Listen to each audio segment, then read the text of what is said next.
donne le On y va. top départ, les filles, allez-y. Alors, merci d'être venu au rendu de ce workshop sur le geste. Donc, dans le cadre de ce workshop, on va vous présenter notre projet qui s'intitule Naughty Humans. Donc, nous sommes 3 étudiantes en création industrielle à l'ENSI des Ateliers, Agathe Malvé, Claire Delville et Juliette Colson. Et donc nous, on s'est demandé quels sont les gestes habituels associés au téléphone portable, puis comment ramener l'attention sur ces gestes que l'habitude nous a fait oublier. Et donc on a découpé notre projet en 2 parties, la première étant l'étude des gestes et leur analyse, qui amène la seconde partie, inspirée de la première, pour réinventer les gestes associés au téléphone. Donc dans cette première partie, on a voulu étudier un peu nos gestes qui sont liés au téléphone. Donc pour ça, on a défini une liste de fonctions qu'on a découpées en verbes d'action. Et on a demandé à des participants de se placer devant une caméra et sans rien leur expliquer, de venir mimer les verbes qu'on leur proposait. Par exemple, balayer, glisser, écarter, rapprocher. Et pour donc cette première étape de mime sans le téléphone, ils ne devaient pas utiliser les éléments du décor. Donc vraiment seulement avec leur corps. Et ensuite, donc une liste de fonctions où là, ils venaient s'asseoir sur une chaise et on venait voir leur comportement, leur gestuelle en fait sur le téléphone. Donc voici le premier exemple, balayer. On remarque que toutes les personnes utilisent bien l'espace qui est alloué autour d'eux. Et le même verbe avec le téléphone portable. Et on remarque que le geste est beaucoup plus restreint et se limite à la surface du téléphone. Donc écarter.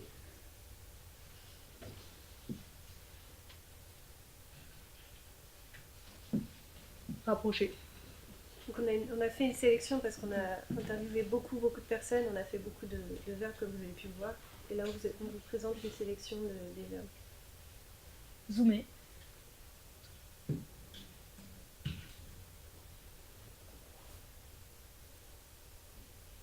Regarder.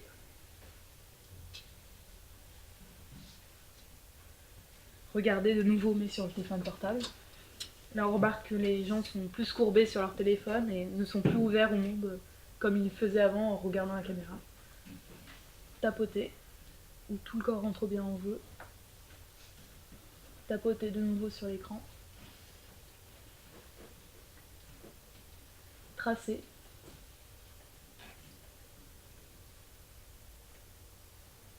Tracer sur l'écran.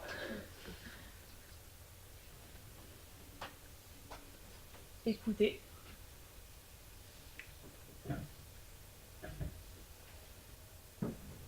Et décrocher.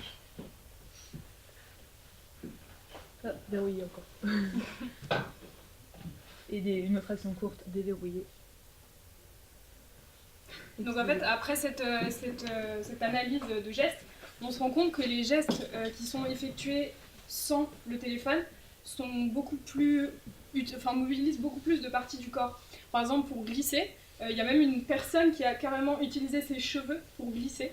Donc voilà, le corps est beaucoup plus mobilisé et les actions sont parfois beaucoup plus longues, beaucoup plus étendues. Alors que les actions avec le téléphone, elles sont beaucoup plus courtes et le corps est beaucoup moins mobilisé. Donc on utilise les mains, les doigts, les poignets et peut-être les bras, mais ça s'arrête là. Donc cette analyse qu'on a faite, elle est très première, je dirais, il faudrait la continuer, la préciser. Mais voilà, on se rend compte de certaines choses quand même dans la mobilisation du corps notamment. Et donc suite à cette analyse, on passe à la deuxième partie qui est réinventer les gestes associés au téléphone en partant des gestes qu'on a eus de la part des gens qu'on a interviewés mais sans le téléphone. Donc l'idée c'est de perturber notre gestuelle téléphonique en appliquant l'espace, l'énergie, le temps et l'amplitude. Et, du coup, notre nouvelle gestuelle, la voici. Donc déverrouiller, où on refait notre code qui est sur le téléphone, mais en réel, dans le physique, ce qui permet d'utiliser vraiment tout le corps. Regarder, où on va carrément changer la posture du corps avec la tête qui va se relever au lieu de se baisser. Balayer, où le coup de main rappelle le coup de balai qu'on donne. Voilà. Zoomer, un peu plus vif, Voilà, c'est inspiré de écarter. le fameux écarté. Dézoomer, qui s'inspire de rapprocher du coup, où souvent les gens ramenaient le bras vers le corps. Voilà. Un peu plus lent. Décrocher. Là on a voulu transformer le téléphone pour qu'on ne puisse décrocher que horizontalement. C'est-à-dire que le corps s'adapte au téléphone et non pas le téléphone qui s'adapte au corps. Et verrouiller, juste par un petit tapotement sur la cuisse ou autre part sur le corps. On vous propose maintenant d'assister à un cours de gestes qui a été donné en fin de semaine, avec donc déverrouiller, l'apprentissage de déverrouiller. Regarder. Décrocher. Verrouiller. Et maintenant, une scène de vie hypothétique avec ces nouveaux gestes.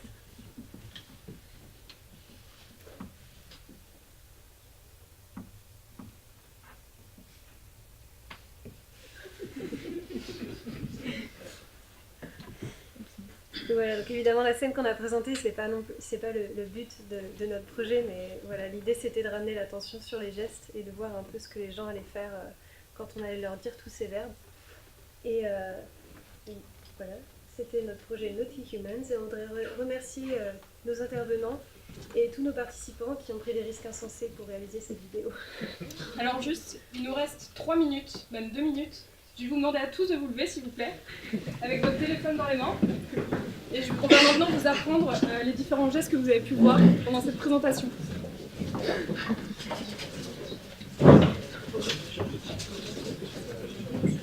C'est bon, vous êtes tous prêts? Le premier geste va être de déverrouiller son téléphone. Donc vous avez juste à tracer votre code dans l'espace. C'est parti.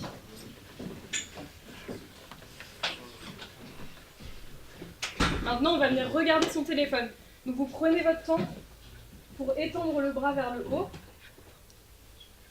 Puis regardez votre écran. Maintenant, on va balayer les différentes photos que vous avez sur votre téléphone en balançant, en faisant des mouvements de rotation avec le poignet. De manière vive. Maintenant, on va zoomer sur une photo. Donc là, on va donner presque un coup de poing, mais en tenant bien son téléphone de manière très énergique. Et quand on vient voir si c'est assez zoomé, bien sûr, on remonte très lentement le téléphone. C'est assez zoomé? Donc maintenant, on va dézoomer. Je ramène lentement mon bras vers le corps. Je regarde si c'est bien. Non, c'est pas assez dézoomé. Je recommence. Je vérifie. Là, c'est bien. Maintenant, on va décrocher. Je mets mon téléphone à l'horizontale et je viens adapter mon corps à la position du téléphone. Allô? Allô? Et il nous manque de verrouiller. Donc vous tapotez où vous voulez sur votre corps. Merci à tous.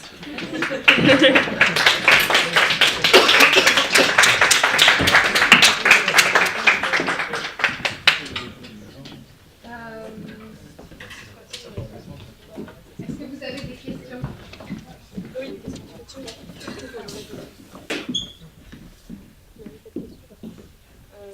Moi, je vais vous poser juste une question sur le type du projet. C'était en lien avec le téléphone. En fait, c'est le téléphone qui dit Naughty Humans. Ils font plus attention à ce qu'ils font avec moi. Joël? Alors moi j'ai deux questions en fait. Une première question, c'est que évidemment dans le temps du workshop c'était un peu compliqué, mais a priori on doit pouvoir le faire pour de vrai. Ah Ouais. oui, on a fait en sorte de prendre des gestes, oui, ça on n'a pas dit effectivement. On a fait en sorte de prendre des gestes qui étaient enregistrables. Par avec- Como en lien particulier, avec en le lien Script avec Cam, Como, on qu'on doit nous a pouvoir le présenté, faire. ouais. Oui. Donc en lien avec Como qu'on nous a présenté au début du workshop. Et donc tous les gestes techniquement sont enregistrables et on peut programmer le téléphone mais bon, dans une semaine de workshop, on n'avait pas Oui, bien sûr. Mais oui, on a fait C'est tout à fait réalisable. Utiliser des gestes qui seraient programmables, effectivement. C'est-à-dire que les derniers mouvements qu'on vient de faire, on pourrait imaginer une suite sur peut-être une journée ou quelque chose comme ça, et maintenant qu'on a tout, on pourrait le faire, quoi. Oui, tout à fait. La deuxième question, si je peux, c'est, vous avez insisté, et moi j'y suis très sensible, je pense d'autres, sur l'attention portée au geste. Donc il y a aussi, c'est une espèce de manifeste que vous nous proposez, me semble-t-il, avec ce travail qui consiste à dire, regardez-vous quand vous bougez, quoi. Oui, c'est ça. Et c'est quand même un point qui est au cœur, finalement, de toute cette démarche et de cette problématique que nous avons essayé de développer durant cette semaine, me semble-t-il. Par exemple, on déverrouille plusieurs fois par jour son téléphone, juste pour regarder l'heure, par exemple. Mais on s'en rend même plus compte. C'est assez impressionnant. Et si on devait réfléchir à changer le geste à chaque fois qu'on le faisait, peut-être qu'on s'en rendrait compte qu'on regarde son téléphone 90 fois par jour. Surtout que vous soulignez que entre le balayage du sol et le balayage de l'écran, c'est une réduction des gestes et une réduction presque de la mobilité. Oui, parce que c'est vrai que... Pareil pour regarder. Pour regarder, les gens sont comme ça. Et puis quand on Alors que demande... regarder, les gens sont comme ça. Beaucoup plus ouverts, moins recroquevillés. Et puis c'est vrai que naturellement, quand on demande à quelqu'un de balayer, bah voilà, il va mettre tout son corps en jeu, alors que sur le téléphone, c'est extrêmement réduit. Donc c'est ça qu'on voulait mettre en avant. Il n'y a plus que le doigt. C'est ça, il n'y a plus que le doigt. Je peux continuer. D'autres questions?